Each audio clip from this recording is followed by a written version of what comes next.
Hello friends, आपका मेरे channel पर स्वागत है। आज मैं पंडित और जाट की कहानी लेकर आई हूँ। दोस्तों, मेरी कहानी को पूरी सुने, अच्छी लगे तो लाइक शेयर और सब्सक्राइब अवश्य करें। एक पंडित जी थे, उनको काफी समय से काम नहीं मिला था। तो वे एक जाट से बोले, जाट देवता, आज तुम्हारे पिता मुझे सपने में दिखाई दिए हैं। उत्सुक हो जाट ने पूछा, क्या कह रहे थे? पंडित जी बोले, कहते क्या, तुम्हारा हालचाल पूछ रहे थे। कह रहे थे कि बच्चों ने मुझे भुला दिया है, जिसके कारण मैं बहुत दुखी हूँ। जाट को याद आया, बोला, पंडित जी ठीक कह रहे हो, मरने के बाद मैंने पिता का श्राद्ध भी नहीं किया, शायद इसलिए दुखी हैं। तो कर डालो पिता का श्राद्ध, इसमें विलंब की क्या आवश्यकता है। पंडित जी ने अपना दाम लगाया। अगले दिन जाट ने पंडित जी को घर बुला लिया। पंडित जी ने श्राद्ध की सामग्री में ढेर सारा माल मंगवा लिया। सब कुछ लाकर जाट ने सामने रख दिया। धूमधाम से श्राद्ध की तैयारी हुई। जाटनी से कहकर तरह तरह के पकवान लिए। मन ही मन पंडित जी खुश थे, आज तो चकाचक माल उड़ाने को मिलेगा, साथ में इतना सामान भी। अपने सामने आसन बिछाकर पंडित जी ने जाट को बिठा दिया। बोले, श्राद्ध शुरू करते हैं। इतनी देर तुम्हें इस बात का ख्याल रखना है कि जो मैं कहूँगा वही तुम्हें करना होगा, और जैसा मैं करूँ वही करना होगा। जाट ने बात मान ली। दोनों आमने सामने जमकर बैठ गए। श्राद्ध शुरू हुआ। पानी की ओर इशारा करते हुए पंडित जी जाट से बोले, आचमनी में जल लेकर पहले आचमन करो। उसी तरह लोटे की तरफ इशारा करते हुए जाट भी पंडित जी से बोला, आचमनी में जल लेकर पहले आचमन कर डालो। पंडित जी बोले, भाई मैं तुम्हारे लिए कह रहा हूँ, आचमन तुम्हें करना है, मुझे नहीं। जाट ने वही दोहराया। पंडित जी परेशान हो गए, कड़क कर बोले, अरे मूर्ख, मैं तेरे लिए कह रहा हूँ, श्राद्ध तेरे बाप का हो रहा है, मेरे बाप का नहीं। अपनी कड़क आवाज के साथ जाट ने भी पंडित जी को टबट दिया। अब तो पंडित जी से रहा नहीं गया। गुस्सा दिखाते बोले, तू नहीं मानेगा। जाट ने भी अपना गुस्सा तान लिया और पंडित जी को दिखाते बोला, तू नहीं मानेगा। पंडित जी ने आव देखा ना ताव एक तगड़ा हाथ जाट के कनपटी पर जड़ दिया। बोले, पहले तेरी खोपड़ी दुरुस्त कर लूं, बाद में श्राद्ध कर होता रहेगा। झापड़ इतनी जोर से पड़ी कि 1 मिनट के बाद ही जाट को होश आया।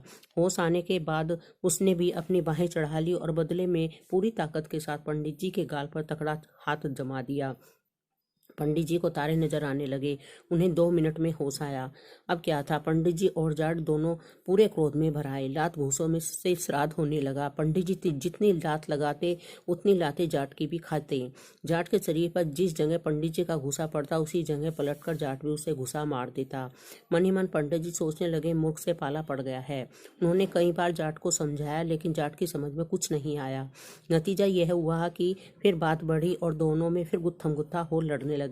कभी पंडित जी नीचे होते तो कभी जाट की बारी नीचे की आती। आपस में देर तक लात घुसे और उठा पटक का दौर चलता रहा। आखिर मैदान छोड़कर पंडित जी को भागना पड़ा। प्रसन्न हो जाट भी अपनी जाटनी के पास लौट आया। जगह जगह से कपड़े फट जाने का कारण जाटनी ने जानना चाहा तो जाट ने बताया कि पंडित जी के साथ श्राद्ध कर्म करते हुए सब हुआ। जाटनी ने पूछा, श्राद्ध तो अच्छी तरह से हो गया ना? जाट ने उत्तर दिया, बहुत अच्छा हुआ। अच्छा ना होता तो मेरी ये हालत न होती। पंडित जी ने कोई कसर न रखी और मैंने भी पूरे जोर शोर से काम लिया। चलो अच्छा हुआ, लेकिन पंडित जी को कुछ दक्षिणा वगैरह दी या नहीं? जाटनी ने पूछा। दक्षिणा तो कुछ नहीं दिया। हम लोग श्राद्ध में ही इतने मस्त हो गए कि पंडित जी की दक्षिणा और भोजन का ख्याल ही नहीं रहा। बेचारे पंडित जी बिना दक्षिणा के लौट गए। अब तुम ही थोड़ा कष्ट करो, एक बड़े थाल में भोजन और साथ में दक्षिणा पंडित जी के घर पहुंचो आओ, वरना श्राद्ध का कोई फल नहीं लगेगा। सुनकर जाटनी खुश हो गई। नहा धोकर उसने धुले कपड़े पहन लिए, एक बड़े थाल में भोजन रखकर पंडित जी के घर की ओर चल पड़ी। उधर पंडिताइन प्रतीक्षा में बैठी थी कि पंडित जी श्राद्ध करने गए हैं, लौटते हुए अपने साथ कई चीजें और बढ़िया पकवान भी लेकर आएंगे। किंतु पिटी पिटाई हालत में उसने जब पंडित जी को लौटा हुआ पाया तो बहुत दुख हुआ। सारी कहानी सुनकर वह क्रोध से लाल पीली हो उठी। पंडित जी का क्रोध भी अभी उतरा नहीं था।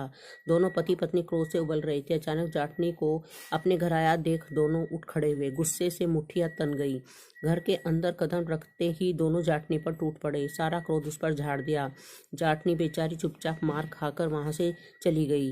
वह सोच ही रही थी कि शायद इसी तरह दक्षिणा ली जाती है। काफी पिट जाने के बाद वह पंडित जी के घर से निकलकर भाग खड़ी हुई। घर पहुंचने पर जाट ने पूछा तो बोली, श्राद्ध करना आसान है, किंतु दक्षिणा देने का काम तो बहुत ही मुश्किल होता है। तुम अगर दक्षिणा देने जाते तो मालूम होता कि दक्षिणा कैसे दी जाती है।